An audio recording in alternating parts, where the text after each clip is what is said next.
What's up, guys? How are you? Welcome into the Daily Juice podcast for Saturday, the morning of UFC 264. My name is Matt Perrault here in Las Vegas, and I cannot wait to get into T-Mobile Arena coming up tonight. I have got a bunch, and I mean a bunch of plays to tell you about. I've been going light. I've been saving up the bankroll for tonight to get heavily involved here with UFC 264. Boom or bust time for me when it comes to where we are here with UFC 264. This podcast every day being brought to you by BetMGM, but they got that very special offer right now where you can win $100 in free wagers. You bet $20 on Conor McGregor, and if he lands a single punch, you bet $20, you'll win $100 in free bets from BetMGM with the promo code JUICE100 during the main event coming up tonight. It is available in New Jersey, Colorado, Indiana, West Virginia, Tennessee, Pennsylvania, Michigan, Virginia, Iowa, and the District of Columbia using BetMGM and the promo code JUICE100 when you sign up for a new account with BetMGM. All right, so I'm not going to spend any other time talking just about the picks today because I've got so many to give you that I just need to start right away. I can't normally, I kind of kibitz and talk about like yesterday and recap. Don't have the time for it. Got to get right to the picks here today for us for UFC 264. If you don't like betting mixed martial arts, I'm sorry. This podcast today is not going to be your cup of tea. We are all in on this fight card coming up here tonight. I've spent the last 2 days going to events. I was at the press conference. I was at the weigh-ins. I sat next to Chad Ochocinco yesterday, which is really pretty cool. He showed me a DM from Conor McGregor that wished him good luck for his boxing fight. It was fun talking boxing and boxing training with him and how he used to train in the off-season and what he has done. That was super cool, and this is kind of the fun of these events here in Vegas. The big celebrities come out, the big-name people, and it was just cool to talk to him today. Yesterday, met a couple of really cool local media people. We hung out talking about different things like the A's moving to Vegas, which we all think is going to happen, which is crazy, but it's been really fun. So I can't wait to get into this. I can't wait to watch all these fights. It's the first time we're going to have 18,000 people, full house for a UFC card. We've seen full houses for the Golden Knights in the postseason. We have not seen it for the UFC. And now we're back with T-Mobile Arena. Huge card. It's Conor McGregor. It's Dustin Poirier. I mean, these guys just going crazy. Conor yelling and screaming, doing his typical antics. Just incredible, okay? So let's get into it, okay? I have 4 bets for you, and I have 4 personal plays to give you, okay? So 4 bets officially, and then I'll tell you what I'm betting, some other flyers I am taking as well, bets that I think are interesting that you may want to take a look at. But let's start with the big boys and the heavyweights. And let's start with Greg Hardy up against Ty Tuavasa. And this fight is going to be really interesting. So Greg Hardy is coming off of a loss to Tybura in his last fight. Did not look all that great doing it. And, you know, if you look at Greg Hardy, he gets stopped by KO in the second round of that fight. 4:31 into the second round. Greg Hardy, in the fight before that, beat Maurice Green. He won his previous fight by decision. He lost to Volkov by decision, and then he had the disqualification back in October of 2019 that we all saw during the Dana White. I think that was a Dana White. No, that was a. I can't remember when that fight was that he was DQ'd, but he got DQ'd there. So if he were to lose this fight, he will have lost 3 of his previous 6 fights, and he'll have 1 no decision, no contest in there. So this is a big fight for Greg Hardy. The problem for Greg Hardy, he doesn't have a gas tank. His average fight length is 7 minutes and 15 seconds, but we have seen him repeatedly gas out. He just doesn't have the energy to go 3 rounds in the UFC. Most heavyweights don't, and this is a guy who's not easily making 265, okay? He's having a tough time as a heavyweight to make it under. He weight cuts, supposedly, for the heavyweight division, which is not really something you do from a heavyweight perspective. Bam Bam, as he goes by, Tuavasa has been pretty good. He's 12-3 in the UFC. He got a knockout in his previous fight against Harry Hunsucker, and it happened quickly, 49 seconds into the fight. That guy wasn't much of a match. He won his previous fight also by knockout in the first round. He lost his previous 3 fights before that. Submission, a decision, and then knockout. He got knocked out by Junior Dos Santos. A lot of guys have been knocked out by Junior Dos Santos, so it's not that big of a thing to kind of hang on him saying, okay, that's a bad loss. But here's the thing. Ty has knockout ability. He's got, a little bit of a shorter, stockier frame, And he's a dude, he's known for doing shoeies after he knocks people out. That's the shoe shot, drinking a beer out of someone's shoe, which is gross. But look, I don't think this fight's going to the cards, all right? I'm not sure who wins, but Greg Hardy cannot go past, a round and a half. If he does, he's in deep trouble. If it does go past a round and a half, I think you could see a third round either submission or knockout for Tuavasa. So Hardy goes for the early stoppage. He's going to go all out, violence right away, try to clean out Bam Bam. On the other side, if Tuavasa can handle the pressure and handle the onslaught that Greg Hardy's going to bring, and Hardy's getting booed and he's eating it up. He loves being this negative guy. He loves calling out Derek Lewis, and this is just kind of who he is right now. He loves being the heel of the UFC. If he cleans out Tuavasa, it'll happen fast. This fight, not going the distance, is minus 195. I'm going to lay a full unit on this. I do not believe this fight's going to the cards. One of these two dudes will stop. We're getting a stoppage here, either by knockout submission. The fight is not going the full 15 minutes. Not to go the distance, minus 195. Most books will say the fight to go the distance, yes or no. This will be a no bet on it will not go the distance at minus 195. It is juiced up. That's why we're betting a full unit on this, but I can't figure out who wins except one of these guys in the heavyweight division. I can't see this fight going to the cards. Unanimous decision, nah, don't see it. Hardy or Tuavasa, one of the dudes to stop the other. We're going no, first bet, full unit, no going the distance for Greg Hardy and Ty Tuavasa in one of the main events or one of the main card fights here, okay? So that's play number one. Play number two, let's talk about the co-main event, and this fight is going to be awesome. I cannot wait for this fight. Gilbert Burns and Stephen Thompson. So Wonder Boy has not fought Kamaru Usman yet. Gilbert Burns has, and that was the last time we saw Gilbert Burns getting beat down by the champion. Usman owned him. Burns did not look like the same fighter who had beaten Tyron Woodley and Damian Maia, and we were like, man, this guy's on the come up. Look out for Gilbert Burns. He's going to be the next big guy here in this division. He's going to potentially, contend, and Usman just took him apart. Now, is that a knock on Gilbert Burns, or is that a knock, or is it just how good Kamaru Usman is? I think it's a little bit of both, okay? Stephen Thompson has not fought Kamaru Usman.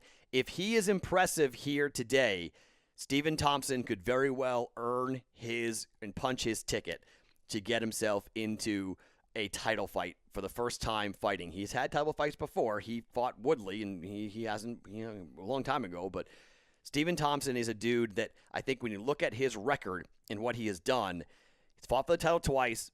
One time, people said that it was kind of tough. It was a majority decision the first time, majority decision the second time, was a draw. I guess the first fight was a draw. That's right. First fight was a draw. Second fight was a loss.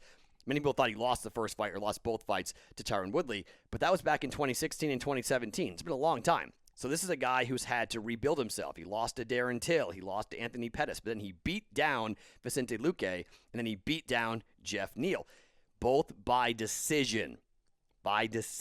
Going 3 rounds and 5 rounds. This is a 3-round fight here between Gilbert Burns and Wonder Boy Thompson. Wonder Boy is 6 foot.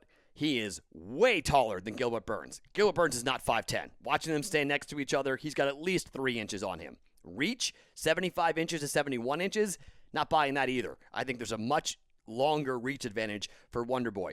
This is a classic mismatch of styles. You have jiu-jitsu against karate. You have a grappler against a striker. You've got somebody who wants to fight at distance versus somebody who wants to get in and bang. It's really hard to take Wonder Boy Thompson down. His takedown defense is 78%. That is really hard to do. And look, the takedown accuracy for Gilbert Burns is not great, 35%. He averages 2 takedowns every 15 minutes. His takedown defense is very good, but there's no way Wonder Boy is going to go for a submission. He wants no part of it. He's going to stand at range, and he averages 4.2 strikes per minute. That's a full strike more per minute than what Gilbert Burns does. Gilbert Burns is also hittable. 3 strikes absorbed per minute. He gets hit. Wonder Boy has knockout power in his legs, but I don't think Gilbert Burns is going to get knocked out here. The more likely situation, and this is the one bet of the night that's going to worry me a lot, because I could lay minus 150 juice and just take Stephen Thompson to win. But if Wonder Boy Thompson's going to win this fight, it's going to go the distance. It's going to go to a decision. So I just can't see this fight I can't look at this fight and say it's going to go and end before the 3 rounds. Because if it does, that mostly means that Gilbert Burns is going to win. So if Gilbert Burns is going to win, then, betting Thompson minus 150 doesn't make a lot of sense. So if Thompson wins, we're going by decision. And I think Wonderboy is going to stay at distance. I think he's hungry for a chance at the title again. I think he feels like he's got a lot left in the tank. And I think he feels like, you know what? I have one more shot here. He's 16-4-1. He's such an awkward dude to go up against. Sure, Gilbert Burns is going to rush him and try to take him down, and if Gilbert Burns gets him on his back, Thompson could be in big trouble, okay? But as I said, 78% takedown defense. It's really hard to get Stephen Thompson on the ground. I'm going to bank that Gilbert Burns can't do it, that Wonderboy, in particular early in the fight, can keep himself up and use that great takedown defense to avoid going to the ground. And then it's just basically picking him apart and scoring points. And Wonderboy, just with the kicks and the punches, just outstrikes Gilbert Burns to a win by decision. It's plus 165. This is the one bet of the night that I'm going to be cringing on because of the plus money, and I'm going to wager 1 unit on it. We're going 1 unit, Thompson by decision at plus 165 for Wonderboy to beat Gilbert Burns in the co-main event. It's a minus 155, minus 150 just for Stephen Thompson to win. Just take him to get the W. I'm going to take him kind of by a prop here, take him by decision to win this fight over Gilbert Burns. I'm going to kind of be watching with my eyes over my hand over my eyes, staring through my eyes going, oh my gosh, here we go. It could be really pretty tough. So that's where I'm going to go here. Thompson by decision at plus 165 for a full unit. Okay, before I give you Conor and Dustin Poirier, my pick, which is pretty much why you're watching this or listening to this on YouTube or watching on YouTube or listening to this podcast or wherever you get your podcast, you're probably going, okay, Matt, get to Conor and Dustin Poirier. Hold on a second, okay? I want to give you 4 plays that I'm taking that you can do whatever you want with. These are just quarter unit bets. They're flyer wagers that I've got going on for this fight card, but it's bets I like. And you can talk about it and get involved. I just don't want to have 8 fights going. It's ridiculous to give 8 fights away. But these are other plays I am making before I give you Conor and Dustin Poirier. I think people, in some way, they are sleeping on one of the fights that might be one of the best fights of the night. And I think there's a lot of people who are in and around the UFC are talking about Nico Price and Michael Pereira and what this welterweight matchup is going to look like. This is on the prelims, all right? You got Price, who's 14-4. Pereira is 25-11. I mean, we're talking violence, okay? This is going to be a violent fight. But I think this fight goes the distance. I think you can get – I like this fight by decision. Shop around, see what you can get on that. But Price and Pereira to go all 3 rounds. And both these guys are pretty durable, although Price has ended – his average fight time is 7:02. So he has had fights go a lot quicker than Michael Pereira. It's been 11:55 for him, but this has fight of the night potential written all over it. This is, I think, goes to the decision. You can bet an over on this as well, over 2.5 rounds. You want to bet on that as well. But Price and Pereira, we're going to a decision. We're going the distance, basically. This fight to go the distance for Price and Pereira. Sugar Sean O'Malley is fighting a dude that has crazy green hair, who I guess is trying to out Sugar. Sean is going to ruin this dude. I'm going first round knockout at plus 115. Sean's winning this fight. It's ridiculous. The juice is so stupid. You can't bet this fight. It's just ridiculous. 800, 700, minus 7. I mean, it's just dumb, okay? People are betting on Chris Matino, right? Chris Matino? They're betting on this kid just because. And this is his debut in the UFC. It's a short notice fight. O'Malley wasn't supposed to fight this dude. And when people get hit by O'Malley, they go down. Sugar Sean O'Malley by knockout in the first round at plus 115. It's the shortest of all the props, by the way. The second round knockout, plus 285, to give you an idea of what the books are thinking is going to happen here. So I'm going Sugar to knock out. And we're going to go, I guess it's kind of, I'll get to Dustin Poirier here because there's a couple of, it kind of factors in. The Poirier thing kind of factors in with the next 2 that I'm going to be on. Okay, so let's get to the main event. Dustin Poirier taking on Conor McGregor. It has been interesting to see Conor all week and how he's been talking, and Conor looks like a guy who is trying to convince himself of something. And Dustin Poirier was very nervous during that press conference when all the fans were yelling at him, but then Conor's verbal javelins weren't really there. And then Conor was all wacko yesterday at the weigh-ins, and just trying to get at Poirier and doing all these all these things, get the crowd all, but it felt fake. For the first time for me, it felt like Conor McGregor was forcing things. And I love Conor McGregor, okay? And I hope Conor McGregor wins this fight. I want him to win this fight. If I'm wrong here and I lose, I'm not going to be angry on this, but I got a couple things going on here with this fight. Dustin Poirier is an unbelievable athlete. Conor McGregor in this division at the lightweight belt has just not fought well. I mean, he just hasn't. He's 1-3 in his last 4 fights at 155. He beat Cowboy Cerrone, but the last time you have a win, you got to go back to the Alvarez fight, like years and years ago for Conor McGregor in terms of the last time in 2016.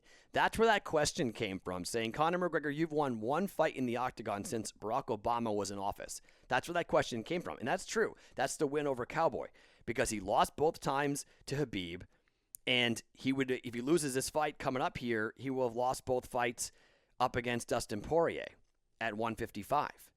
And sure, the Nate Diaz fight will always be there. Conor can go make a big payday later on if he loses to Dustin Poirier. This is not for a belt, okay? But this is a main event fight, and you look at Conor, average fight time 8:16. Dustin Poirier, average fight time is 10:16. And there's just a lot of things going on here. Sorry if you heard my phone ringing there. A 5'9", both guys are 5'9", but man, there's just something with Dustin Poirier with how active he has been. And sure, he lost to Khabib too, but the win over Holiday, the win over Hooker, and then beating Conor, there's a confidence in Poirier at this weight class. There is a striking accuracy. This is going to be get me through the first round. Okay, if Conor wins this fight, it's going to be in the first round. If we go to the second round or beyond, Dustin Poirier is going to win this fight. So I have a couple different ways of betting this, okay? I have a half a unit on Dustin Poirier to win this fight at -130, okay? The second way that you can bet this is Poirier to win inside the distance, which is at +150. That's another half a unit, okay? So it's a full unit on Poirier to win. But just in case this fight goes to the cards, which would be shocking, but the only reason why I'm hedging it a little bit and not going with a full unit on Poirier to win inside the distance is because of Conor's rematch with Nate Diaz and what he did. So I think there's a chance that Conor in the first round, everyone thought he was going to come out and go crazy against Floyd Mayweather, and he was just going to start pounding and pounding and pounding, and he didn't do that. He was pretty cautious. Mayweather was pretty cautious. The first round was kind of boring, right? There's a thought that maybe because of Nate Diaz and that fight going 5 rounds, that Conor will have the same type of attitude saying, look, I'm not going to try to go as full bore in the first round. I'm going to see what Poirier does. I'm going to try to check the leg kicks. I'm going to try to figure out how to keep myself from getting into a bad situation. And maybe this fight goes beyond the first round, or maybe the fight is slower than we think, and it's just a slugfest between these two dudes just pounding on each other. Because we know about Conor's gas tank. We know how it kind of, tends to slow down after the first round. So I have Poirier to win inside the distance at +150 and Poirier to win at -130. Half a unit on both bets. Both those bets are official. However, I think betting the over 2.5 rounds, I also will be on that. I think there's a real shot this fight goes into the third round and goes the full 3 rounds and could end in round 3 or round 4, potentially there. And that's where the biggest flyer bet of the entire night comes in. Dustin Poirier to submit Conor McGregor at +800. Now, here's the game plan that never actually happened. Dustin Poirier was going to try to submit Conor in the second matchup. He wanted to take Conor down, and he wanted to submit him like Khabib, like Nate Diaz. He couldn't do it, didn't need to, because the leg kicks just got him so out of whack, he was able to knock him out. Now, I think Conor, there's a real shot here that Conor, because of that comment of the first one to shoot is a dusty B word, I think Conor knows that there's a good shot this thing's going to go down, and Conor's got great takedown defense. I'm not saying he doesn't, okay? It's 67% takedown defense for Conor. I mean, he doesn't do takedowns. Maybe Conor will try to take down Poirier. Who knows? Maybe he'll flip the switch and he'll try to take him down. But I'm curious about standing and banging if we go past the first round when Conor tends to slow down. I could see Dustin Poirier dropping Conor, getting on top of him, grappling him, and submitting him that way. Now, maybe not knocking him out, but he gets the finish via tap out. That's not an official play. But if that happens, it most likely would happen in the third, fourth, and fifth rounds. In the later part of the rounds of this fight, that's when the submission will happen. So those are just two other flyers that I will be on for personal plays, but not official plays, all right? So I know it's a lot of information. Let's recap everything as to what we're going with, okay? We're going with Ty versus Greg Hardy, the fight not to go the distance at minus 195 for a full unit. Wonderboy Thompson to win by decision over a Gilbert Burns that could be game, and I know that pick might be a little bit controversial, but Thompson by decision at plus 165 for 1 unit. Poirier to win, minus 130, money line, just win, half a unit. And then Poirier to win inside the distance at plus 150, half a unit. 3 units in play officially here, 4 bets for UFC 264. The Price Pereira fight to go to the cards, go the distance. The Sugar Shane O'Malley show, knockout in the first round. Submission for Dustin Poirier at plus 800, and the fight to go over 2.5 rounds as well for Conor and Dustin Poirier. That's a lot of stuff. It's a lot of action. More money than I've had in play in a really long time. But let's get after it. UFC 264. I cannot wait for this fight card. So excited to see what all these fights look like. Really, it's a banger of a card. Top to bottom, it's an incredible, incredible card. Enjoy it. I will be at the event. You can get at me on the Discord channel, bettingpros.com/chat. I will be in there during the fight. I will be talking to you guys about what's going on. I won't be ringside. I'll be up in the media area, up above at UFC for T-Mobile Arena, but still a great shot, great place to be. And I'll tell you about all the energy and excitement and everything happening for UFC 264 on the bettingpros.com Discord channel, bettingpros.com/chat to get in. Below me as well, you hear, I said it again, I said below me. Underneath me here on YouTube, the clicks, you have a link that takes you into the Discord channel if you are not a member of that as of yet. And remember, if you want to triple your ability to win the Magic Johnson jersey, be a subscriber to our YouTube channel for Betting Pros, and it will give you 3 more entries into the giveaway for the Magic Johnson autographed jersey to be given away at the end of the month. I'm Matt Perrault. Every morning, it's the Daily Juice podcast right here on bettingpros.com, brought to you by BetMGM.